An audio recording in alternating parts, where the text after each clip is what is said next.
تو خود تو پاگل ہوں گی ہی، اس گھر کو بھی پاگل خانہ بنا دوں گی۔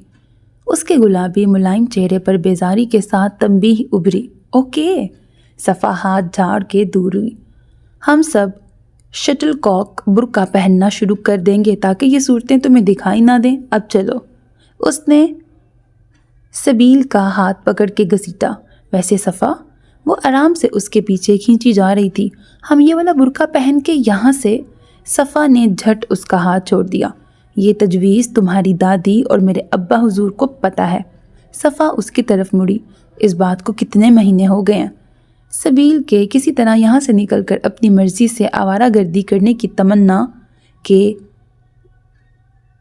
دوروں کا کوئی متعین وقفہ نہیں تھا۔ یہ کبھی مہینوں سوئے پڑے رہتے تو کبھی ہفتہ وار وارد ہوتے۔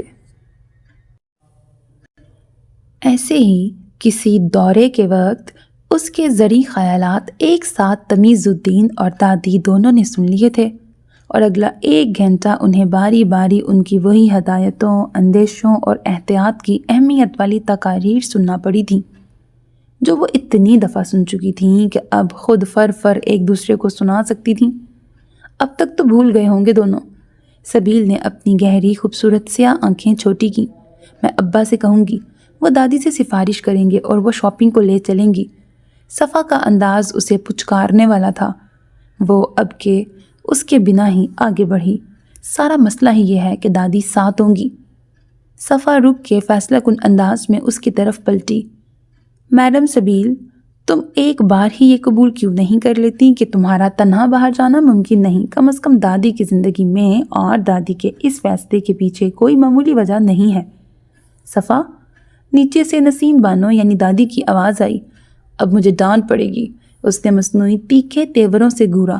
تم کیوں مجھے بھلا دیتی ہو کہ میں ملازمہ ہوں؟ اس کی جھلاہٹ بھری آواز پر سبیل مسکرا دی۔ کیونکہ تم میری اکلوتی اور چہیتی سہیلی ہو۔ اب وہ پیچھے سے دونوں بازو اس کے گلے میں ڈال کر گویا لٹک گئی۔ ہٹو! صفا کی آواز سخت تھی مگر اس نے سبیل کے بازو نرمی سے ہٹائے۔ لکڑی کے زینے پر دبیز دری بچھی تھی، پھر بھی وہ ہمیشہ جان بوجھ کے اتنی زور سے پیر رکھتی کہ آواز پیدا ہو۔ اب بھی شور پر نسیم بانو نے سر اٹھا کے دیکھا۔ آہستہ چلا کرو۔ اس گھر کا سناٹا جتنا برا لگتا تھا اتنا ہی انہیں عزیز تھا۔ جی۔ وہ دھڑ دھڑ کرتی زینے اتر کے ان کے سامنے پہنچ گئی، مگر دادی سے ایک پھٹکار کی امید اب بھی پوری نہیں ہوئی۔ ان کی زندگی یوں تو اس کی حفاظت کرتے گزر رہی تھی۔ انہوں نے آج تک اسے نہیں بتایا تھا کہ اس کی ذات کو دراصل کس سے خطرہ ہے۔ اسے بس یہ معلوم تھا کہ اس کے والدین ایک حادثے میں ہلاک ہو گئے تھے۔ اس نے جب بھی کوشش کی کہ سارا قصہ سنے، دادی سنانے سے صاف انکار کر دیتی تھیں۔ تمیز الدین سے سنی سنائی باتوں کی بنیاد پر وہ خود ہی قیاس کرتی رہتی کہ اس کے ماں باپ نے گھر والوں کی مرضی کے خلاف شادی کی ہوگی۔ اس کا ننیال طاقتور اور اثر و رسوخ والا ہوگا کہ بقول دادی وہ سفید پوش لوگ تھے تو اس کا دشمن ننیال ہی ہوگا۔ یہ سچ تھا، انہوں نے اس کے ساتھ ساتھ خود کو بھی اپنی مرضی سے اس جگہ کا قیدی بنا رکھا تھا۔ وہ اس کی لاپرواہی اور بے احتیاطی پر باقاعدہ فکر اور خوف سے کانپنے لگتی تھیں۔ وہ اس سے محبت کا اظہار نہیں کرتی تھیں، نہ اس کے لاڈ اٹھاتی تھیں۔ انہوں نے کبھی وارفتگی لگاوٹ کا مظاہرہ نہیں کیا تھا، کبھی اس کے ناز نہیں اٹھائے تھے۔ اس نے ہر حربہ استعمال کر کے دیکھا مگر سب بے سود رہا۔ ان کا نہ پیار امٹتا تھا نہ شدید غصہ۔ دنیا میں اپنے واحد رشتے سے اسے محبت کا دعویٰ ملا تھا، محبت نہیں۔ صفا اسے سمجھاتی رہتی کہ وہ جوان اور اکلوتی اولاد کی حادثاتی موت کے صدمے اور تکلیف سے اب تک باہر نہیں نکلی ہیں اور ان کے لیے ماضی دہرانا اب بھی اذیت ناک ہے۔ آج یا کل نزاکت واپس آئے گا۔ وہ صفا سے مخاطب ہوئی۔ صفائی کے بعد اس کا کمرہ بھی ٹھیک کر دینا۔ وہ صرف پکانے کا کام کرتی تھیں۔ اس سے پہلے اور بعد والے کام باورچی خانے کی صفائی، برتن صفا کی ذمہ داری تھی، جبکہ کسی روبوٹ اور عجوبے کی طرح نزاکت سارے گھر اور احاطے کی صفائی اور دیکھ بھال کرتا تھا۔ اس میں نام کے علاوہ کچھ نازک نہیں تھا۔ وہ WWF کے پہلوانوں جیسی جسامت اور قد کا حامل مگر قوت گویائی سے محروم تھا۔ کچھ دن پہلے وہ جانے کیسے سڑک حادثے کا شکار ہو گیا تھا۔ وہ باہر کم ہی جاتا تھا۔ اس دن کسی کام سے گیا اور کسی گاڑی نے یوں ٹکر ماری کہ اس کی ٹانگ کی ہڈی ٹوٹ گئی تھی آپریشن سے پلیٹ سکریو ڈال کے اسے ٹھیک کیا گیا تھا۔ وہ تب سے ہسپتال میں تھا۔ اس کا گھر بار تھا نہ رشتہ دار۔ علاج کے اخراجات مالکوں نے اٹھائے تھے اور اب وہ کل واپس آ رہا تھا۔ نسیم بانو اپنی بات کہہ کے باورچی خانے کی سمت بڑھ گئیں۔ سبیل سمجھ گئی کہ صفا کیوں اسے نیچے لائی ہے۔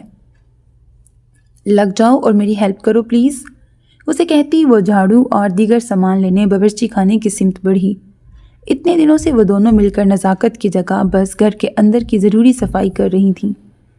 اب میں یاد دلا رہی ہوں کہ میں مالکن ہوں، پیچھے سے سبیل نے آواز لگائی۔ وہ ہاتھ اٹھا کے کچھ سنائی نہیں دے رہا کا اشارہ کرتی رکی نہیں۔ سبیل طبیعت اور موڈ کی غلام تھی۔ دل کرتا تو صفا کے ساتھ لگی رہتی، ورنہ صاف منع کر دیتی۔ اس کے دل میں صفا کے لیے پیار تھا اور وہ اسے برابری کا درجہ ہی دیتی تھی، مگر تمیز الدین چاچا نے بچپن سے اپنی بیٹی کی ایسی تربیت کی تھی کہ اس کے دل و دماغ میں یہ بات بیٹھ گئی تھی۔ وہ خدمت گزار ہے، اس کا کام سبیل کے آرام کا خیال رکھنا، اس کی زندگی آسان کرنا اور اس کا حکم بجا لانا ہے۔ کبھی نہ بھولنا بیٹا کہ تم اور سبیل بی بی کبھی برابر نہیں ہو سکتے، اور یہ بھی نہ سمجھنا کہ کوتاہی پر تم بخش دی جاؤ گی۔ اپنے ابا کی یہ بات اس نے گرہ سے باندھ رکھی تھی۔ نسیم بانو بھی اسے بھولنے نہیں دیتی تھیں۔ یہی وجہ تھی جو سبیل کے محبت اور مساوات بھرے رویے کے باوجود ان کے درمیان مالک اور ملازم والا فرق موجود تھا، جو صرف سبیل کے دل و دماغ اور برتاؤ میں نہیں تھا۔ اسے کبھی احساس ہوا تھا نہ اس نے غور کیا تھا کہ کیسے صفا اس کی زبان سے نکلی ہر بات پوری کرتی ہے۔ اسے 2 باتیں بھلے سنا دے گی، مگر کبھی ایسا نہیں ہوا تھا کہ اسے دوبارہ کہنا پڑا ہو یا کہنے کے بعد خود ہی اٹھ کے وہ کام کرنا پڑا ہو۔ کوٹھی خیابہ میں مالک کم اور نوکر زیادہ تھے۔ یہاں صبح ہوتے ہی ایک چھوٹی سی فوج کام پر لگ جاتی کہ یہ آخر نواب آف شمشار گڑھ کے وارث اور ان کے محل کی دیکھ بھال کا سوال تھا۔ کئی 100 ایکڑ اراضی پہ پھیلی یہ محل نما کوٹھی ملک کے ان چنندہ محلات میں سے تھی جنہیں ہوٹل میں تبدیل نہیں کیا گیا تھا، بلکہ وہاں آج بھی نواب میر قربان علی خان کا خاندان آباد تھا، جبکہ ان کا دوسرا بڑا اور مغل فن تعمیر کا نمونہ محل جہاں نما ملک کا مشہور 7 ستارہ ہوٹل تھا۔ اس کے علاوہ 2 ایسی ہی کوٹھیاں کافی شاپ اور ریسٹورنٹ دی کارنر میں تبدیل ہو گئی تھیں کہ میر عثمان علی خان کو مصروفیت اور کام پسند تھا۔ ثروت خاتون جو کوٹھی خیابہ کی نگراں تھیں، انہیں گھر کی 4 دیواری میں بیگم عنایت جہاں کی قابل بھروسہ معتمد خاص کی حیثیت حاصل تھی۔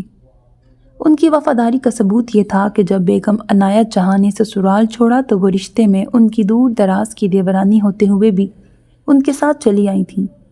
ایک بے ضرر، غیر اہم اور ناپسندیدہ شخص کے ان کے ساتھ جانے پر کسی کو اعتراض بھی نہیں ہوا تھا۔ وہ اس وقت باورچی خانے کے ساتھ والے کمرے میں کرسی پہ بیٹھے ملازم کو آج کے کام لکھوا رہی تھیں، جو وہاں کا ہیڈ تھا۔ یہ معمولات روز ایک سے ہی ہوتے تھے، بجز اگر کوئی مہمان متوقع ہو یا کسی دعوت کا انتظام کرنا ہو، پھر بھی دن کی شروعات میں ان کا زبانی کہنا اور ملازم کا لکھنا لازم تھا۔ اس کے بعد دونوں خانساماؤں کو بلا کے گھر کے 4 افراد کا مینیو بتایا جو انہوں نے گزشتہ شب ان سے پوچھا تھا، سوائے میاں رشدان جاہ کے۔ سب کا خورد و نوش کا معمول بھی یکسانیت بھرا ہوتا تھا، تاہم روز پوچھنا اور روز کہنا روایت کا حصہ تھا۔ چند مہینے پرانی دلہن کی پسند ناپسند بھی وہ اب جان گئی تھیں۔ مکین ابھی اپنی خوابگاہوں سے نکلے نہیں تھے اور ان کے باہر آنے سے قبل ملازمین کی صاف صفائی مہم ختم ہونا ضروری تھی۔ طعام خانہ، دیوان خانہ، دیوان خاص، مرکزی بیٹھک، کتب خانہ، مہمان خانہ اور اوپری منزل پہ سب کی خوابگاہوں کے علاوہ ایک طویل و عریض کمرہ دعوتوں کے لیے مخصوص تھا، جہاں 50 افراد کے لیے ایک ہی میز اور اتنی ساری کرسیاں موجود تھیں۔ چاروں جانب کے اونچے ستونوں والے برآمدے باغ میں کھلتے تھے، جس کا الگ حسن اور آرائش تھی۔ پوری عمارت کے ساتھ تسلسل سے پہلا ستونوں والا برآمدہ یا پورچ بہت اونچائی پر تھا۔ نیچے کھڑی گاڑیوں تک جانے کے لیے مکینوں کو 20-25 زینے اترنے پڑتے تھے۔ ملازموں کے کمرے اور باورچی خانے کے ساتھ تھے۔ ان کی آمد و رفت کا دروازہ بھی الگ تھا۔ اوپری منزل پر عدن واک ان کلوزٹ سے اپنی خوابگاہ میں آئیں تو مسحری خالی تھی۔ عدن نے پہلے دیوار گیر گھڑی میں وقت دیکھا۔ انہیں اندر گئے 20 منٹ سے زیادہ ہو گئے تھے۔ پھر نظر بالکنی کی سمت اٹھی اور وہیں ٹھہر گئی۔ دویز پردوں کے پیچھے بالکنی میں کھڑے شخص کی آنکھوں کی اداسی بنا دیکھے ہی ان کے پورے وجود میں پھیل گئی۔ محبت ہے ہی ایسی عجیب شے، جو اندھی تھی تو اس کے پاس تیسری آنکھ بھی تھی۔ جس شخص کا اپنی محبت سے خالی دل دکھائی نہیں دیتا تھا، اسی شخص کی اداسی، پریشانی، تنہائی سب گہرائیوں تک دکھائی دے جاتی تھی۔ اور پھر یہ تو عدن دیوان کی محبت تھی، پہلی، ضدی، گہری اور اکیلی۔ عدن کا خاندان نواب آف شمشار گڑھ کی طرح کہیں کا نواب تھا نہ ان کا رشتہ دار، مگر ان کے اجداد کا شمار اہم درباریوں میں ہوتا تھا۔ نوابوں کی جانب سے انہیں خاص لقب، دیوان اور مقام سے نوازا گیا تھا۔ ان کی وفاداری کے بدلے انہیں اس دور کی کوٹھیاں، زمینیں بھی عنایت کی گئی تھیں۔ کبھی ان کے آباء و اجداد اس بات پر عاجز اور شکر گزار رہے ہوں گے، مگر ایک وقت کے بعد ان کی اولاد کے انداز اور ٹھاٹھ دیکھ کر لوگ انہیں بھی کہیں کا نواب ہی سمجھنے لگے تھے، اور کسی نے تصحیح کی کوشش بھی نہیں کی تھی۔ اب تو وہ خود ہی سچائی بھول کر خود کو رائل مانتے اور منواتے تھے۔ ایک وقت تھا کہ میر قربان علی خان انہیں بالکل پسند نہیں کرتے تھے، بلکہ اب بھی وہ صحت مند ہوتے تو ان کا موقف وہی ہوتا۔ یہ نہیں تھا کہ وہ حسب و نسب کو برتر و اعلیٰ کی کسوٹی پہ مان کے لوگوں کا مقام طے کرتے تھے، بلکہ انہیں اپنا اصل فراموش کرنے، اسے چھپانے والوں سے نفرت تھی۔ انہیں نقلی نوابوں اور خود ساختہ نسلیوں سے نفرت تھی۔ سیاست کی وجہ سے ان کا واسطہ پڑتا رہتا تھا، مگر انہوں نے ہمیشہ اس دیوان سے فاصلہ رکھا تھا۔ اور ستم ظریفی یہ تھی کہ اب نور الدین دیوان کی صاحبزادی ان کے اکلوتے بیٹے کی بیگم تھی۔ وہ باقاعدہ نواب خاندان کا حصہ تھی۔ بیگم میر عثمان علی خان، اور یہ ممکن کر دکھایا تھا ان کی صاحبزادی بیگم عنایت جہاں نے۔ معاشرے کے اشرافیہ اور رؤسا کی تفریح اور تقریبات مشترک ہی ہوا کرتی ہیں۔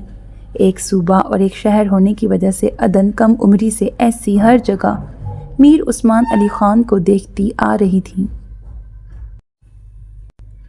ان کی شخصیت سے متاثر ہونے والی وہ پہلی صنف نازک نہ تھی، مگر ان کی محبت میں مبتلا ہو کے انہیں پا لینے والی واحد ہستی ضرور تھی۔ یہ ناز عمر بھر اترانے کے لیے کم نہ تھا۔ یہ الگ بات، اس کے پیچھے ان کا صبر آزما، تنہا، طویل اور خاموش انتظار تھا۔ اور اگر عمر کے 36ویں برس میں ان کی مراد بر آئی تھی تو اس میں بڑا دخل بیگم عنایت جہاں کا تھا، جنہوں نے شادی اور ذمہ داری سے بھاگتے رہے بھائی کو 44 سال کی عمر میں قائل کر ہی لیا تھا۔ ٹاک آف دی ٹاؤن رہی اس شادی کو 6 ماہ ہو گئے تھے۔ وہ شب خوابی کے ریشمی لباس کی ڈوریاں کستے سست قدموں سے بالکنی کی سمت بڑھیں۔ دھیرے سے پردہ ہٹایا، سامنے حفاظتی دیوار کے قریب میر عثمان اس سمت پشت کیے کھڑے تھے۔ فضا میں سگریٹ کی مہک گلی ملی تھی۔ وہ دونوں حسن، وجاہت، دولت، شہرت میں دنیا کے خوش نصیب ترین گروہ میں بھی سب سے اول درجے پر تھے۔ ان کے کوئی سکینڈل تھے نہ معاش کے۔ نرمی اور لحاظ سے بات کرتے، ایک دوسرے کا خیال رکھتے۔ وہ دنیا کے لیے مثالی جوڑا تھے، قابل رشک اور قابل تقلید۔ مگر پھر بھی ان کے دل اداس تھے کہ میر عثمان کی زندگی اور ان کی خوابگاہ میں آنے کے بعد عدن نے جانا تھا کہ اتنے برس تنہا رہنے کے پیچھے کوئی بہت بڑی وجہ تھی جو انہیں بے کل رکھتی تھی، انہیں خوش نہیں ہونے دیتی تھی۔ ان کی حسین رفاقت کے باوجود بھی وہ کہیں تشنا اور اداس ہی تھے۔ البتہ اس ادراک سے عدن کی محبت کم ہوئی تھی نہ انہیں پا لینے کی سرشاری نے دم توڑا تھا، بلکہ اب تو ان کے زخم خوردہ دل کا مرہم بننے کی خواہش اور شدید تھی۔ صبح بخیر۔ عدن کے اعلیٰ ترین ریشمی لباس سی نرمی ان کی شیریں آواز میں بھی تھی۔ میر عثمان علی خان نے سگریٹ کا بچا ہوا ٹکڑا گوشے میں رکھے کھلے کوڑا دان کی سمت اچھالا، جو صرف جلے اور بچے ہوئے سگریٹ وصول کرنے کے لیے ہی وہاں موجود تھا۔ صبح بخیر۔ انہوں نے پلٹ کے بیوی کو دیکھا نہیں، وہ ان کے قریب جا کے رک گئیں۔ اب اگلا جملہ بھی انہیں ہی کہنا تھا۔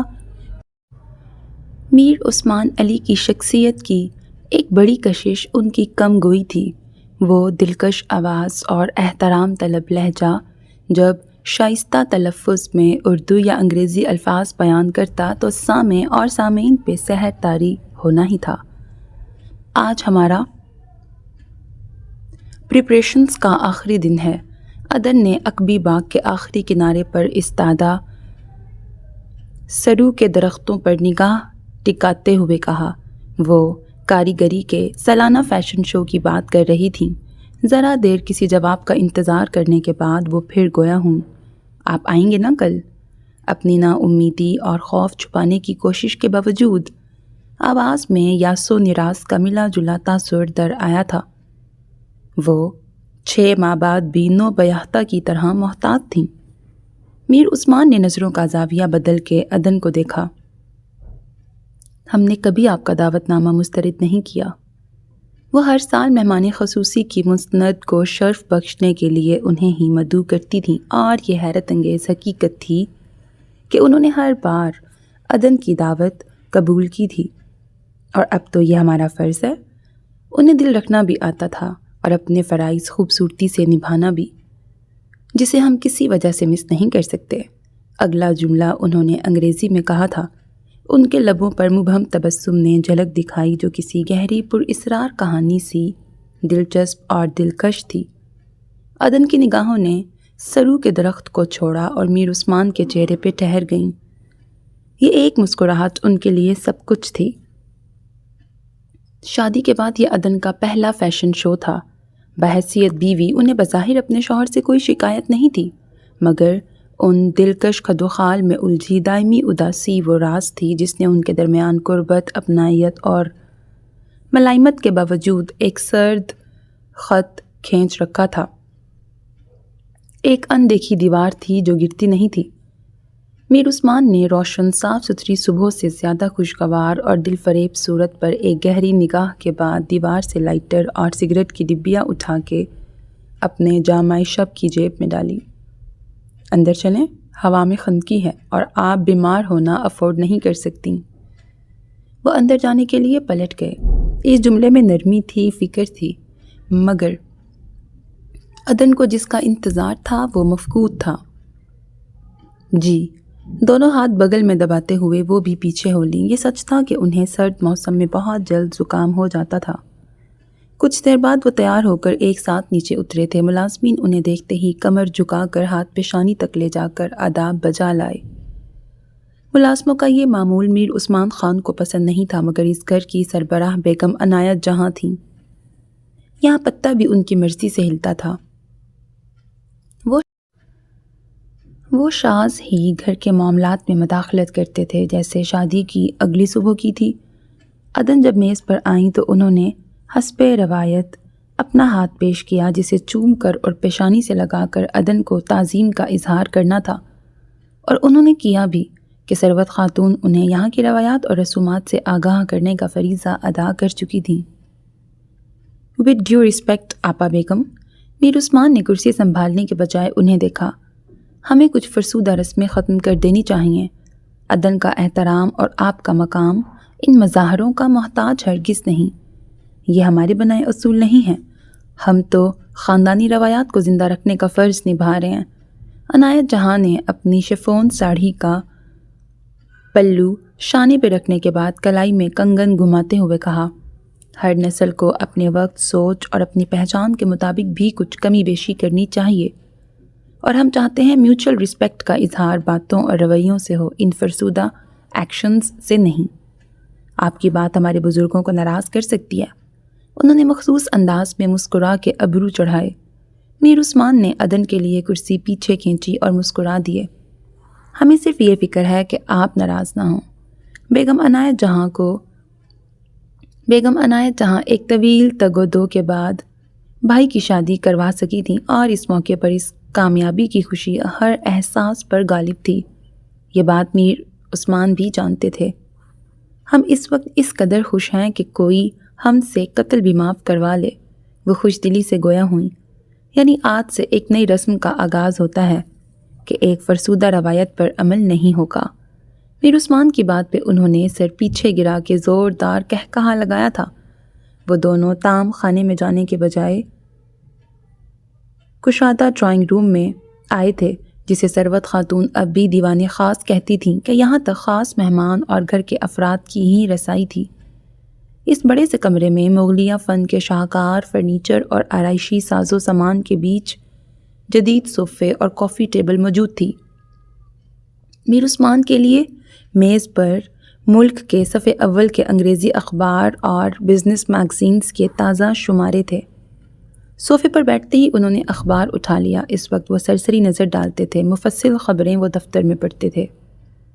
عموماً عدن بھی اخباروں کی شہ سرخیاں اور پیج 3 دیکھا کرتی تھیں، مگر آج وہ فون پر جھکی اپنی ماتحت سے بات کر رہی تھیں۔ آخری وقت کے کئی کام آج ہونے تھے۔ جب میز پہ ناشتہ چن دیا گیا اور بیگم عنایت جہاں اپنی خوابگاہ سے نکل کے میز پر پہنچ گئیں، تب ثروت خاتون دروازے پر آئیں۔ آ جائیں نواب بیگم آ گئی ہیں۔ میر عثمان کھڑے ہوئے اور آگے جانے سے پہلے رک کے عدن کے اٹھنے کا انتظار کیا، جو ان کے استعدا ہونے کا احساس ہوتے ہی اٹھ کھڑی ہوئیں۔ چلیں؟ فون پرس میں رکھ کے انہوں نے پرس وہیں چھوڑ دیا۔ میر عثمان کچھ کہے بنا آگے بڑھے تو وہ بھی ان کی ہم قدم ہوئیں۔ گڈ مارننگ آپا بیگم۔ میر عثمان نے دائیں جانب والی کرسی سنبھالی اور عدن نے ان کے عین سامنے والی۔ بیگم عنایت جہاں نے سر کی جنبش سے جواب دیا۔ عدن نے سلام کیا۔ اس گھر میں وہ ان کی ساس، نند، سسر اور محسن سب کچھ تھیں۔ عدن ناشتے کے دوران خاموش ہی تھیں۔ دونوں بہن بھائی کی گفتگو کا موضوع ان کے لیے کوئی اہمیت نہیں رکھتا تھا، مگر ان کے انداز سے لگتا تھا وہ تعظیماً خاموش ہیں۔ میر عثمان کو خود سیاست میں کودنے کا شوق نہیں تھا، مگر بڑی بہن کے سیاسی کیریئر کی فکر تھی۔ وہ اس میں بھرپور دلچسپی لیتے تھے۔ ناشتے کی میز پہ موضوع یہی ہوتا تھا۔ پھر آج کل ملک کا سیاسی درجہ حرارت عروج پر تھا کہ پارلیمانی انتخابات کا اعلان ہو چکا تھا۔ برسوں سے علاقائی سیاست میں سرگرم رہنے اور صوبائی حکومت میں منسٹر رہنے کے بعد اب بیگم عنایت جہاں نے لوک سبھا انتخابات لڑنے کا فیصلہ کیا تھا۔ وہ نوجوانی کے دنوں سے ہی اپنے والد کے ساتھ سیاست میں سرگرم تھیں اور والد کی بیماری کے بعد ان کی جگہ لے چکی تھیں۔ عدن اور میر عثمان خان کے خاندان شہر کے موورز اینڈ شیکرز میں شمار ہوتے تھے۔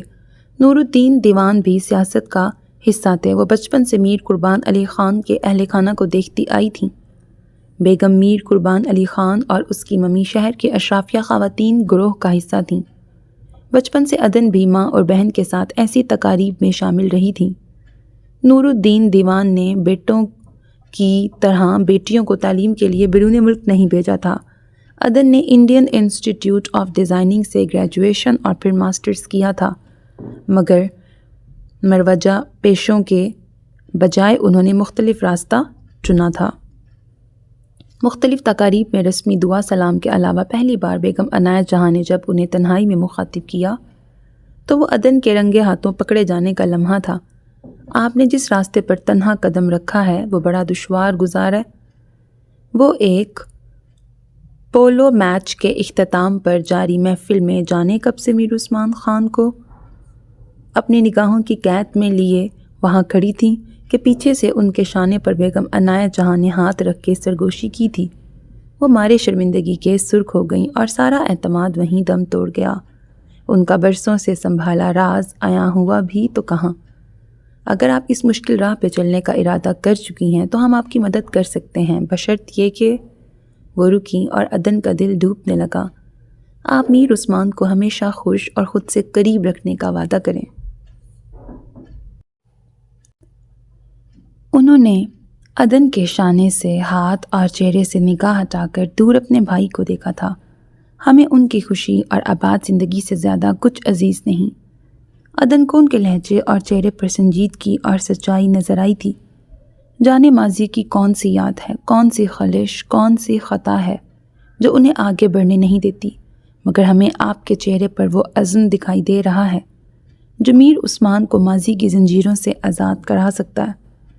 وہ عدن کو دیکھ کر حوصلہ بخش انداز میں مسکرائی تھیں اور عدن 7ویں آسمان پہ جا پہنچیں کہ ان کی خاموش محبت کو سب سے بڑا سہارا مل گیا تھا، اس بات سے بے خبر کہ بیگم عنایت جہاں انہیں بھائی کی زندگی میں شامل کرنے سے پہلے ان کے دل میں میر عثمان کا ماضی ڈال چکی ہیں۔ کپ میں گھومتے چمچے کی کھنک پہ عدن اپنے خیال سے باہر نکلیں۔ آج آپ نامینیشن فائل کرنے جائیں گی؟ میر عثمان پوچھ رہے تھے۔ بیگم عنایت جہاں نے ہنکارا بھرا، آپ بھی چلیں ہمارے ساتھ اور میڈیا والوں کی خوشی کا سامان کریں۔ بیگم عنایت جہاں نے بھائی کو دیکھا، اس وقت مکمل لائم لائٹ اور سب کی توجہ آپ پہ ہونی چاہیے، ہم تو ڈسٹریکشن ثابت ہوں گے۔ وہ مسکرائے، انہیں شہرت کا شوق تھا نہ لالچ۔ بیگم عنایت جہاں کا فون بجنے لگا، پھر ان دونوں کا ناشتہ ختم ہونے تک بھی وہ فون پہ مصروف تھیں۔ اپنے مخصوص ناشتے سے فارغ ہو کر وہ دونوں مختلف سمتوں میں چل پڑے۔ ان تینوں کی کاریں ڈرائیور اور ان کے معاونوں کے ساتھ باہر منتظر تھیں۔ یہ کاریں بھی مقام و اہمیت کے مطابق قطار بناتی تھیں۔ سب سے آگے بیگم عنایت جہاں کی کار ہوتی، اس کے پیچھے میر عثمان کی اور آخری عدن عثمان خان کی۔ عدن کی سیکرٹری سنجنا نے معمول کی طرح ڈرائنگ روم سے ان کا پرس اور لیپ ٹاپ بیگ اٹھ کے کار میں رکھا تھا اور اب کار کے باہر کھڑی انتظار کر رہی تھی۔ کوٹھی خیاباں کے مسلح محافظوں سے گھرے گیٹ سے اندر داخلہ چنندہ افراد کو ہی ملتا تھا اور ان کے پاس مخصوص انٹری پاس قسم کے کارڈ تھے۔ آج عدن اپنے دفتر کے بجائے فیکٹری جا رہی تھیں اور میر عثمان کا رخ اپنے 7 ستارہ ہوٹل جہاں نما کی طرف تھا، جبکہ بیگم عنایت جہاں گھر سے باہر قدم رکھنے سے پہلے اپنے والد کی خوابگاہ میں تھیں، جو رہائشی کمرہ کم ہسپتال کا لگژری وارڈ زیادہ لگتا تھا۔ انہیں دیکھ کے 24 گھنٹے تعینات نرس نے سر خم کیا اور دونوں ہاتھ مؤدبانہ انداز میں باندھ کے ایک گوشے میں جا کھڑی ہوئی۔ نواب بیگم کی مرضی اور مزاج پہ منحصر ہوتا کہ اسے وہاں برداشت کر لیں گی یا اشارے سے تخلیہ کا حکم دیں گی۔ جیسا میر عثمان کی شادی کی رات دیا تھا، اس دن وہ پہلی بار اتنی دیر دروازے کے باہر کھڑی رہی تھی۔ اسے لگا تھا وہ معذور باپ کو اس خوشی کے موقع کی مکمل رودات سنا رہی ہیں۔ وہ دیکھ نہ سکے، شامل نہ ہو سکے، تو کیا وہ اب ان کی آنکھیں اور بقیہ حواس بنی انہیں ہر منظر دکھا رہی ہیں؟ باپ بیٹی کی اس محبت پر اس کی آنکھیں بھر آئی تھیں، مگر وہ جذباتی احمق نہیں جانتی تھی کہ نواب بیگم نے باپ کے کان کے پاس وہ بات کہی تھی جو ایک بے بس اور موت کے دہانے پہ کھڑے انسان کو اس انتظار سے بڑی اذیت میں مبتلا کر گئی تھی۔ نرس نے اپنی جگہ سے دور بستر پہ پڑے مریض کو دیکھا، جس کی سفید گلابی رنگت اس عمر میں بھی ان کی جوانی کی وجاہت کا ثبوت تھی۔ وہ بولنے اور چلنے پھرنے سے قاصر تھے۔ ہر دن شام میں ان کے ویل چیئر پر کوٹھی خیاباں کی سیر کے اوقات متعین تھے، تو 10-15 دن میں ایک بار وہ خود اپنے ابا حضور کی ویل چیئر کو دھکا دیتی تھیں۔ عنایت جہاں سہج قدم اٹھاتی مسحری کے پاس آ کے رک گئیں، بغور باپ کے چہرے کو دیکھتی رہیں تاکہ ان دونوں کی نظریں ملیں، مگر میر قربان علی خان نے نظریں نہیں ملائیں۔ ان کے قوی ساتھ چھوڑ چکے تھے، لیکن اندر اب بھی وہ تنتنا اور روب قائم تھا جو ان کا خاصہ تھا۔ وہ اب بھی اپنی صاحبزادی بیگم عنایت جہاں کی طرف دیکھنے سے گریز کرتے تھے۔ سنجنا اپنا ٹیب کھولے مسلسل بول رہی تھی۔ عدن کے انداز میں بے صبری تھی کہ وہ جلد ختم کرے۔ پہلے اس نے فیشن شو سے منسلک پچھلے دن مکمل ہو چکے کام گنوائے، اس کے بعد وہ انہیں دن بھر کا پہلے سے طے شدہ معمول بتانے لگی تھی۔ آج آپ ریہرسل سے پہلے رن وے ڈیزائن بھی چیک کر لیجئے گا، اور آخر میں بیک سٹیج ٹیم سے میٹنگ ہے۔ اس نے نظر اٹھا کے عدن کو دیکھا۔ اوکے، عدن نے سر ہلایا۔ اینڈ عدن کی خفیف سی ترچھی گردن اور اوپر اٹھے ابرو اسے یاد دلا گئے۔ اوہ، سنجنا کو ترتیب الٹ ہونے کی غلطی کا احساس ہوا۔ اسے پہلے وہ فائل دینی چاہیے تھی، پھر آج کے کام کی ترتیب۔ اس نے اپنی دوسری جانب نشست پہ رکھا سیاہ موٹا سا فولڈر اٹھایا جس کے اندر چند پرنٹ شدہ کاغذات موجود تھے۔ سنجنا ہلکا سا رخ موڑ کر ٹیب پر جھک گئی۔ اس کے اور باس کے صحت مند تعلق کا راز یہی تھا کہ وہ اپنی حدود کا سختی سے خیال رکھتی تھی۔ عدن نے بے صبری سے فولڈر کھولا۔ وہاں درج تحریر پر ان کی انگلی جیسے جیسے آگے سرک رہی تھی، دھڑکنیں بڑھتی جا رہی تھیں۔ جہاں وہ انگشت ٹھٹک کے رکتی وہیں ان کی امید اور بھرم کا محل بھی ڈھیر ہو جانا تھا۔ تحریر ختم ہو گئی مگر انگلی رکی نہیں۔ ایک گہرا سانس لے کے انہوں نے فولڈر بند کیا اور سنجنا کی سمت بڑھا دیا۔ دفتر پہنچتے ہی سنجنا کا پہلا کام ان کاغذوں کو شریڈنگ مشین کے حوالے کرنا تھا۔ میر عثمان کا دن مصروف گزرتا تھا۔ بزنس ان کا شوق، ان کا نشہ تھا۔ دولت کی ان کے پاس کمی نہ تھی۔ ان کی 2-3 پشتیں بھی ساری عمر بیٹھ کر شاہانہ زندگی گزار سکتی تھیں مگر انہیں خود کو کارآمد بنائے رکھنا پسند تھا۔ یہ تو شادی کے بعد انہیں رفتار کم کرنی پڑی تھی کہ اب ان کے وقت میں عدن کا بھی حصہ تھا اور فرض شناسی ان کی فطرت تھی۔ اب وہ گھر جلد آ جاتے تھے۔ عدن کے ساتھ مختلف تقریبات میں شرکت کے لیے بھی وقت نکالتے تھے۔ سر، انہوں نے کل سے دوبارہ کال کی ہے اور یہ ڈائریکٹلی آپ سے بات کرنے کی ضد کر رہے ہیں۔ گاڑی کوٹھی خیاباں سے باہر نکلی ہی تھی کہ معاون نے ایک پرچی ان کی طرف بڑھائی جس پہ ایک نام درج تھا۔ چنندہ افراد ہی تھے جن کے پاس ان کا ذاتی فون نمبر تھا یا وہ سیدھے ان سے بات کر سکتے تھے۔ مسٹر وسیم الوی۔ انہوں نے پرچی تھام کے نام پڑھا جس پر نام کے ساتھ فون نمبر بھی درج تھا۔ کون ہے؟ معاون نے ٹیب کی اسکرین روشن کی اور اس میں دیکھتے ہوئے انگریزی میں کہنا شروع کیا۔ ان کا تعلق ہے تو اسی صوبے اور علاقے سے مگر یہ پچھلے 25 سالوں سے ممبئی میں مقیم ہیں۔ ان کی NGO کئی فلاحی کام کرتی ہے جس میں ایک یتیم خانہ اور اسکول بھی ہے۔ یہ شہر میں مشہور سماجی خدمتگار کے طور پر مشہور ہیں۔ وسیم الوی۔ میر عثمان نے آنکھیں چھوٹی کیں جیسے ذہن پر زور دے کر یاد کرنے کی کوشش کر رہے ہوں۔ نظر ان کی پرچی پر تھی۔ شاید ڈونیشن وغیرہ کے سلسلے میں بات کرنا چاہتے ہوں گے۔ انہوں نے پرچی واپس معاون کو تھما دی۔ نیکسٹ کال کریں تو پوچھئے گا۔ ڈونیشن کا ایشو ہو تو کنسرن ڈپارٹمنٹ سے کنیکٹ کر دیجیے گا۔ بہتر سر۔ دفتر پہنچ کر انہوں نے اپنے معاون کو کسی کام سے روانہ کیا اور تنہا اندر پہنچتے ہی دروازہ بند کیا۔ اپنی بڑی سی میز کے پیچھے کرسی پہ بیٹھتے ہوئے وہ وہی نمبر ملا رہے تھے جو انہوں نے پرچی سے دیکھ کر یاد کیا تھا۔ جن سے مجھے خطرہ ہے۔ آج تک انہوں نے مجھے دیکھا ہی نہیں تو وہ میرا کیا بگاڑ لیں گے؟ جھاڑو ایک طرف اچھال کے وہ صوفے پر گر گئی۔ تم اتنا یاد رکھو، تمہارے نظروں سے دور جاتے ہی دادی کو جو اختلاج قلب ہوگا وہ ان کا بہت کچھ بگاڑ دے گا۔ صفا بھی اس کے بازو میں آڑی ترچی ڈھہ گئی۔ اگر ہم MA کی پرمیشن لے لیں تو؟ اسے نیا خیال سوجا۔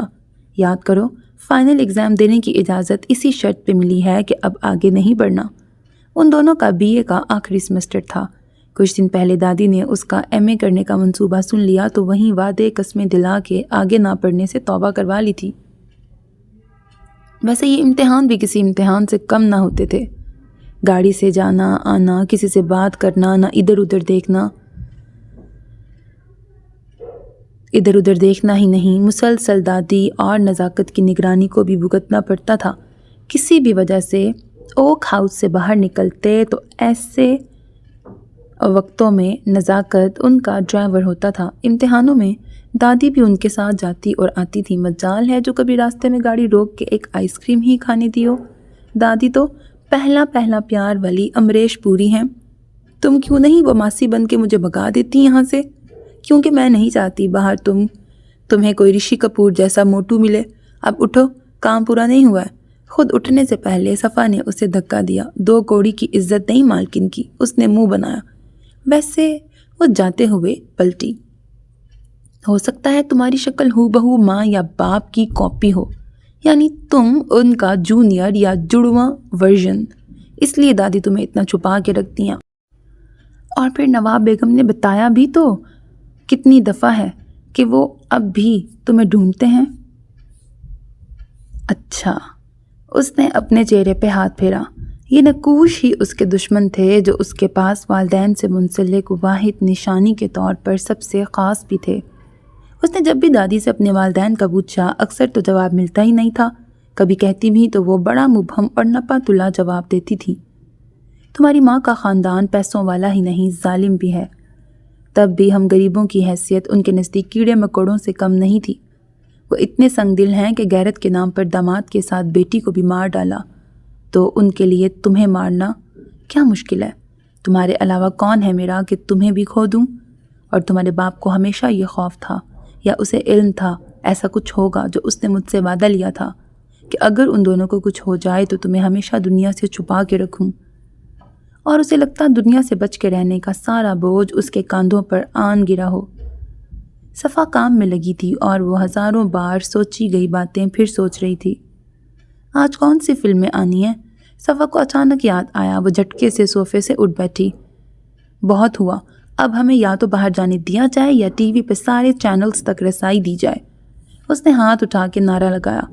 زیادہ انقلابی بننے کی کوشش کی نا تو اس اکلوتے کام کے چینل سے بھی ہاتھ دھونے پڑیں گے۔ اس کے پاس انڈرائڈ فون تھا لیکن انٹرنیٹ نہیں، ٹی وی تھا مگر سارے چینلز نہیں، خبروں والے چینل تھے اور مقامی کیبل والے۔ یہ بھی نسیم بانو کی احتیاط تھی کہ وہ سوشل میڈیا پر اپنی تصویریں ڈالنا شروع کر دیں گی۔ چینلز اس لیے بند ہو گئے تھے کہ جب نئے نئے میسر ہوئے تھے تب وہ ایک انگریزی فلم کا بقول دادی بیہودہ منظر دیکھتے ہوئے پکڑی گئی تھی اور انہوں نے اگلے دن ہی کارٹون کے علاوہ سارے چینل بند کروا دیے تھے۔ بڑی منت سماجت کی تب جا کے ایک ہندی فلموں والا چینل ملا تھا جس پر جو فلمیں آتی تھیں وہ ساری 90 کی دہائی کی ہوتی تھیں۔ موضوع کتنا ہی سنجیدہ ہوتا وہ انہیں مزاحیہ لگتی، اور سچ بھی یہ تھا کہ اس دور میں وہ فلمیں محض میم بنانے کے لیے استعمال ہوتی تھیں، مگر وہ اس کے بھی مزے لے لیتی تھی۔ اس نے بیگم عنایت جہاں سے التجا بھی کی تھی اور انہوں نے مسکرا کے اس کی گزارش رد کر دی تھی۔ ہمارے نزدیک آپ کی دادی حضور کا اطمینان زیادہ اہمیت کا حامل ہے۔ تمہارا یہ دورہ کب ختم ہوگا؟ اگر طویل دورہ ہے تو جاؤ کمرے میں جا کے آرام کرو۔ صفا نے اسے اوپر جانے کا اشارہ کیا۔ یہ کبھی کبھار ہوتا تھا، ورنہ تو وہ اس زندگی کی عادی تھی جو اور جتنا میسر تھا اس پہ سمجھوتا کر لیا تھا کہ سارے اعتراضات کے بعد دادی کو دیکھ کے اسے ان پر ترس آ جاتا تھا۔ سب کچھ صاف ہی ہے، بس کر دو اب، کل نزاکت کہیں چکرا ہی نہ جائے کہ سب کچھ چمچما کیوں رہا ہے۔ تمہاری دادی جب تک مجھے 2 گھنٹے کام کرتے نہ دیکھ لیں ان کی تسلی نہیں ہوگی۔ وہ لمبے ڈنڈے والا پوچا فرش پہ پھیر رہی تھی۔ انہیں میری تنخواہ کو حلال کرنے کا سب سے زیادہ شوق ہے۔ وہ بے دلی سے بس ساتھ کام کرنے کا ڈرامہ کرتی رہی۔ دادی کھانا پکا کے فارغ ہوئیں تو وہ دونوں بھی دکھاوے والی صفائی مکمل کر چکی تھیں۔ دادی نے اسے بتایا تھا بیگم عنایت جہاں اس کے والدین کی دوست تھیں وہ بھی امیر تھیں، تو سبیل نے اخذ کر لیا تھا کہ وہ اس کی والدہ کی شناسہ ہوں گی، اور اب وہ دوستی نبھاتے ہوئے اتنے سالوں سے ان کی کفالت کر رہی تھیں۔ اس کے دادا کا جو بچا کچا اثاثہ تھا وہ بھی بقول دادی بیگم عنایت جہاں ہی دیکھتی تھیں۔ اس کی بڑی تمنا تھی کہ وہ کبھی ان کے پاس بیٹھ کے اپنے والدین کی باتیں کرے، پرانے قصے سنے، لیکن ایک تو بیگم عنایت جہاں کا شاہانہ انداز ہی حدود اور فاصلے کا متقاضی تھا، دوسرے دادی کا حکم۔ اس کے باوجود بیگم عنایت جہاں اسے بہت اچھی لگتی تھیں۔ حسین و جمیل شفون کی ساڑی اور سچے موتیوں کے مخصوص اور مختصر زیور سے آراستہ، اپنا برانڈڈ پرس، برانڈڈ جوتا، دھوپ کا چشمہ پہنے بھی وہ کسی شہزادی سے کم نہیں لگتی تھیں۔ چونکہ وہ سیاستدان تھیں، وہ بھی ایسے حلقے کی جہاں غربت ہی غربت تھی، لہٰذا اپنا امیج سادہ اور عز و انکسار والا بنائے رکھنا پیشے کا تقاضا تھا۔ پھر بھی ان کا پروقار سراپا اور مضبوط، اپنی اہمیت دکھاتا، سامنے والے سے احترام اور کسی قدر جھکا سر و نظر طلب کرتا لہجہ و انداز اسے اچھا لگتا تھا۔ وہ مکمل طور پر ان کی شخصیت کے سحر میں مبتلا تھی۔ ان کا رعب سب پر اس قدر تھا کہ ان کی نگاہیں اور سر بیگم عنایت جہاں کی موجودگی میں جھکے رہتے تھے۔ ایک وہ تھی جو ان کے ساتھ کبھی کبھار بے تکلف ہو جاتی تھی اور ایسی صورتحال میں باقی سب دم ساتھ لیتے تھے۔ کچھ دیر بعد تمیز الدین چاچا یعنی صفا کے والد جیرو کاکا کا کھانا لینے آ گئے، جو اس مکان سے ڈھلان کی سمت نیچے جا رہے راستے پر بنے پہلے گیٹ پر بندوق بردار محافظ تھے۔ کافی بڑے رقبے پہ پھیلی اس نجی زمین کی مالک عنایت جہاں بیگم ہی تھیں۔ اگر اوپر سے دیکھا جاتا تو بلندی پہ بنے اس گہرے سرمئی پتھروں والے مکان کے آگے حفاظتی دیوار کے درمیان بنے گیٹ سے نکلتا کچا راستہ یہاں پہنچنے کا واحد ذریعہ تھا۔ اس راستے کے نیچے پہنچنے کے بعد وہاں ایک اور اونچا آئینی گیٹ تھا اور اس گیٹ سے لگے خاردار تار اس ٹیلے اور مکان کو گھیرے تھے. یعنی مکان پہلے اپنی حفاظتی دیوار سے گھرا تھا اور پھر اس سے بہت دور ایک اور خاردار تاروں کا احاطہ اسے اپنے اندر لیے تھا. جیرو کاکا کا کھانا پہنچانے کے بعد تمیز الدین اور نزاکت ساتھ میں کھانا کھاتے اور ان کے بعد وہ تینوں دادی صفا کے ساتھ بیٹھ کر کھانا کھانے پر کبھی معترض نہیں ہوئی تھیں. انہیں احساس تھا کہ اس تنہائی میں صفا کا ساتھ اس کے لیے کتنی بڑی نعمت ہے. آج نزاکت کی غیر موجودگی میں وہ بھی ان کے ساتھ کھانے میں شامل تھے. چونکہ سبھی صبح جلدی اٹھنے کے عادی تھے، لہٰذا ان کا دوپہر کا کھانا، باورچی خانہ سمیٹنا اور ظہر کی نماز سب 2 بجے سے پہلے ہو جاتا تھا. آج کام زیادہ تھا، لہٰذا صفا تھک گئی تھی. کھانے کے بعد اس نے برتن دھوئے اور باورچی خانہ سمیٹا. تب تک وہ اپنے کمرے کی کھڑکی میں آن بیٹھی.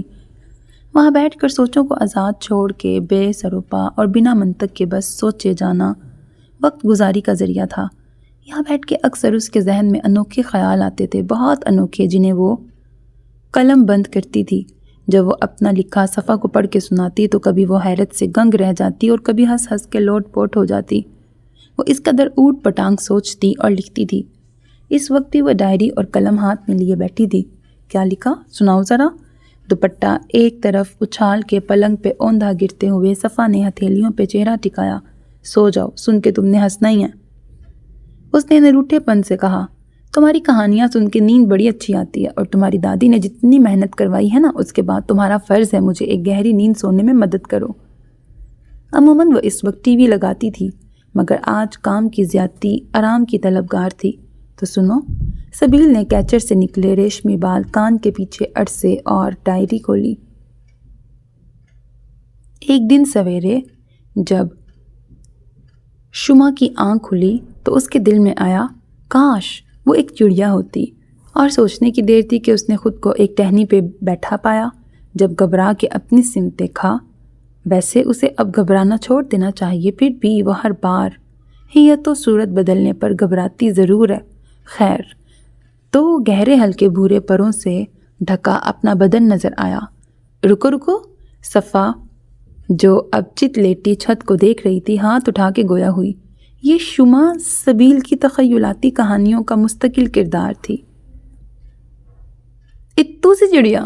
اس نے اتو سی سمجھانے کے لیے انگوٹھے اور انگلی کا سہارا لیا. جس کی گردن بھی نہیں ہوتی وہ خود کو کیسے دیکھے گی؟ سنو اور سو. سبیل پر کچھ اثر نہیں ہوا کہ اس کی کہانی اس کی مرضی. صفا نے ہاتھ سینے پر گرا لیا. ویسے وہ آسمان میں اس سے پہلے بھی اڑ چکی تھی، مگر اتنا چھوٹا بقول تمہارے اتو سا پرندہ بننے کا پہلا تجربہ تھا، لہٰذا وہ ذرا سہمی سی تھی. اس نے جیسے ہی نیچے دیکھا، زمین اتنی دور تھی کہ اسے چکر آ گئے. سر گھوما اور وہ لڑکھڑاتی زمین کی سمت گرنے لگی. ابھی یہ فری فال جاری تھا کہ ایک دم اسے یاد آیا، وہ تو چڑیا ہے، اور اس نے اپنے پر پھیلا دیے. سبیل نے رک کے صفا کو دیکھا. اس کی سمت سے کوئی آواز نہیں آئی تھی، یعنی وہ سو گئی تھی. اس نے ڈائری بند کر کے رکھ دی. شما کا چڑیا کے بھیس میں یہ سفر اتنا مختصر نہیں تھا، بلکہ شما کا کوئی سفر مختصر نہیں ہوتا تھا. لیکن اب کسے سناتی؟ صفا کو دیا گیا کمرہ تھا تو نیچے، مگر ایک زمانہ ہوا وہ اوپر سبیل کے ساتھ ہی ہوتی تھی. تمیز الدین بیوی کی وفات کے بعد جب اسے بھی اپنے ساتھ یہاں لے آئے تو وہ 5 برس کی تھی. ایک ہم عمر کو دیکھنے کے بعد سبیل کی خوشی اور جوش دیکھ کے دادی نے ان دونوں کو ایک ہی اسکول میں داخل کر دیا تھا، جو ان دونوں کو بہت دور لگتا تھا. تمیز الدین روز انہیں اپنی اسکوٹر پر اسکول چھوڑنے اور لینے جاتے تھے. انہیں کبھی کہیں کسی بھی وجہ سے اوک ہاؤس اور بیگم عنایت جہاں کا نام لینے کی اجازت نہیں تھی. اس وقت تو انہیں عنایت جہاں کا نام بھی یاد نہیں رہتا تھا، مگر روز گھر سے نکلنے سے پہلے دادی اور اسکول پہنچ کے تمیز الدین انہیں یاد دلایا کرتے تھے. صفا کے آنے سے اسے سہیلی مل گئی اور اس کی باتونی اور شرارتی طبیعت اس کے لیے کافی ہو گئی تھی. اس سے زیادہ محتاط اور حاضر دماغ صفا تھی. بچپن سے ہی صفا کو یہ احساس ذمہ داری بڑا اچھا لگتا تھا کہ وہ کسی اہم کی محافظ ہے. اس کی ذہن سازی میں تمیز الدین کا بڑا ہاتھ تھا. کچھ وقت بعد نزاکت وہاں آ گیا تھا اور پھر اہم موقعوں پر جب انہیں عید بقرہ عید خریداری کرنی ہوتی نزاکت گاڑی سے انہیں بازار لے جاتا تھا۔ اس معاملے میں کوئی بندش نہیں تھی کہ خرچ دیکھ کے کرنا ہے۔ وہ اس لیے بھی خوش رہتی تھیں کہ جو مرضی ہوتی وہ مل جاتا تھا، کپڑا، کتاب، جوتا، کھلونا، سب۔ 10ویں کا امتحان دیا تو اس کے بعد دادی سے اس نے باقاعدہ لڑائی کر کے آگے کی پڑھائی جاری رکھی تھی، جہاں وہ دونوں صرف پرچے لکھنے امتحان گاہ جاتی تھیں۔ جانے کتنا وقت ماضی میں ڈھل چکا تھا۔ وہ چونکی اس وقت جب ہارن کی آواز آئی۔ ہر چند ہفتوں بعد یہ چھوٹا سا ٹیمپو ان کے لیے کریانے کا سامان لے کے آتا تھا۔ روزمرہ کا سودا سلف جیسے گوشت، سبزی، دودھ وغیرہ تمیز الدین لاتے تھے۔ ان کا ہر دوسرے تیسرے دن اپنی اسکوٹر سے ایک چکر باہر کا لازمی لگتا تھا۔ کسی خیال کے تحت وہ اٹھ کھڑی ہوئی۔ ذرا دیر قبل ناول کی ہیروئن کی طرح گھر سے جانے والی بات اسے یاد آ گئی تھی۔ وہ بھی تو اسی طرح گاڑی میں چپ کے گھر سے گئی تھی۔ اگر میں خود ہی اکیلی باہر جاؤں اور گھوم پھر کے سلامت لوٹ آؤں تو ثابت کر سکتی ہوں کہ مجھے کوئی خطرہ نہیں ہے۔ نیچے تمیز الدین ڈرائیور کے ساتھ مل کر سامان سے بھری تھیلیاں اور بوریاں باہر نکال کر زمین پہ رکھ رہے تھے۔ عام طور پر یہ کام نزاکت کرتا تھا۔ وہ سارا وقت یہیں ہوتا تھا، گھر آنگن کی صفائی، دیکھ بھال، کبھی جیرو کاکا کے ساتھ حفاظتی باڑ کے گرد کا چکر۔ اس کے علاوہ ان دونوں کو جب بھی باہر جانا ہوتا وہ کہیں سے گاڑی یا ٹیکسی لے آتا اور ان کا ڈرائیور وہی ہوتا۔ اس نے ایک نظر گہری نیند میں ڈوبی صفا کو دیکھا اور دبے پاؤں کمرے سے باہر آ گئی۔ دادی بھی اس وقت سوتیں یا اپنے کمرے میں ہوتی تھیں۔ ان کا کمرہ نیچے تھا۔ ان کے لیے دن میں کئی بار سیڑھیاں چڑھنا اترنا مشکل تھا۔ ہال خالی تھا۔ وہ دروازے کے بائیں جانب والے دریچے کے قریب رک گئی۔ یہ سارا سامان پچھلے دروازے سے باورچی خانے میں جانا تھا، وہ دروازہ جو صرف اسی کام کے لیے استعمال ہوتا تھا۔ یہ مکان تو چھوٹا سا تھا مگر بڑے اہتمام سے بنایا گیا تھا۔ اس نے تمیز الدین سے ہی سنا تھا کہ بیگم عنایت جہاں کے دادا یا ان کے بھی دادا نے یہ ان کے کسی انگریز دوست کو تحفتاً دیا تھا، جو جاتے وقت انہیں واپس سونپ گئے تھے، اور اس کا نقشہ بناتے وقت اس دور کے امراء والی سہولیات اور طبقات کا خیال رکھا گیا تھا۔ تمیز الدین اور ڈرائیور جو ہمیشہ سامان پہنچانے آتا تھا باتوں میں مشغول تھے۔ جب سارا سامان زمین پر ڈھیر ہو گیا تو وہ دونوں حسب استطاعت اٹھا کے پچھلے دروازے کی سمت چل پڑے۔ واپسی میں ڈرائیور کے ہاتھوں میں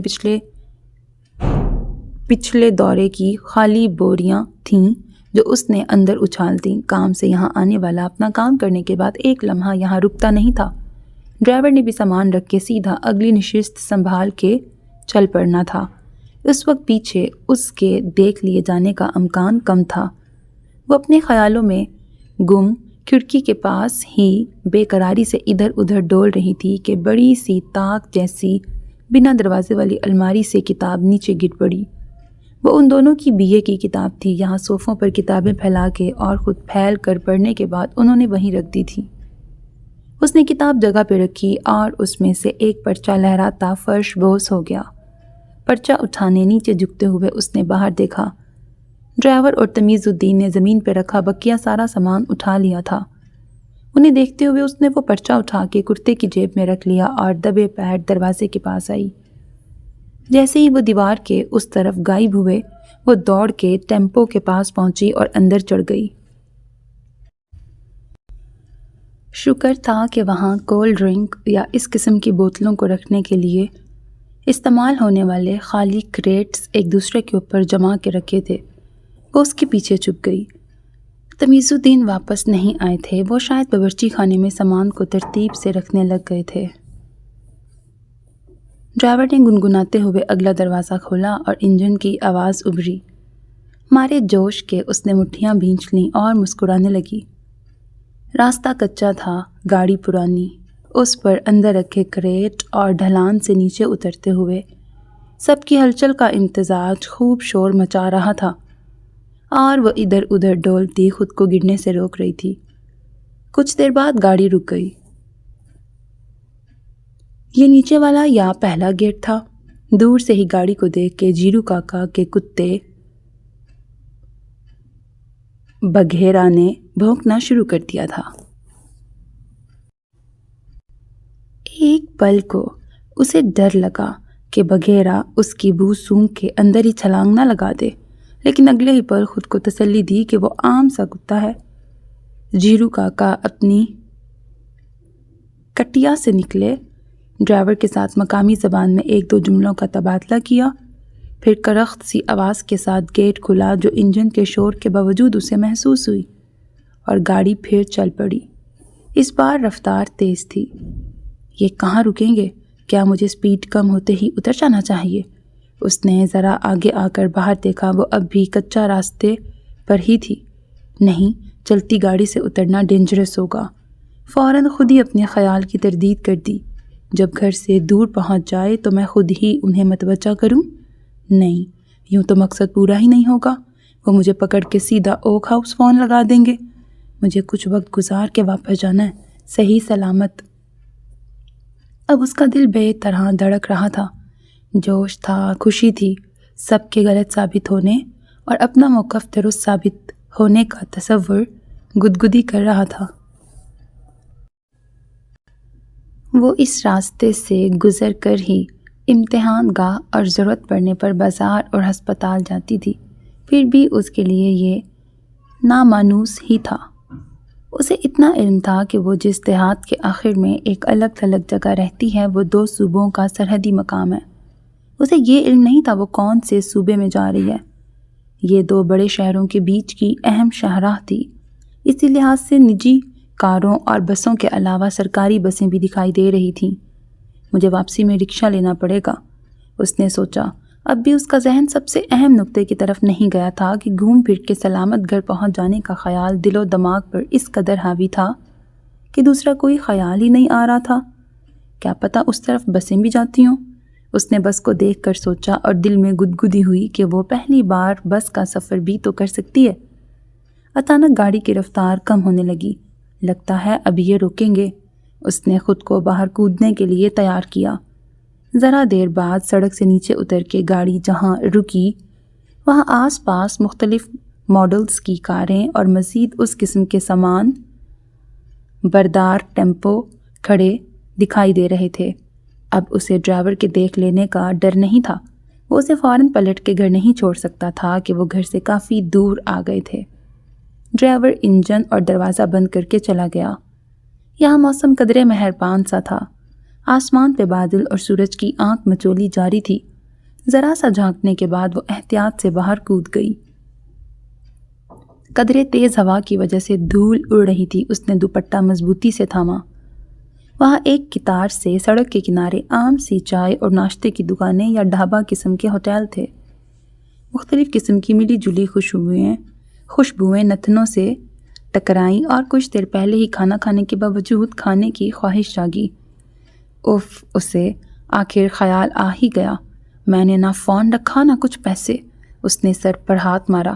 خیر، رکشے والے کو تو وہاں پہنچ کے پیسے دادی خود دے دیں گی، اس نے خود کو تسلی دی۔ وہ بڑی پر اعتماد تھی کہ واپس گھر پہنچ جائے گی۔ اس نے ایک حسرت بھری نظر گہما گہمی اور زندگی کے ہنگاموں کا منظر پیش کر رہے ہوٹلوں کو دیکھا۔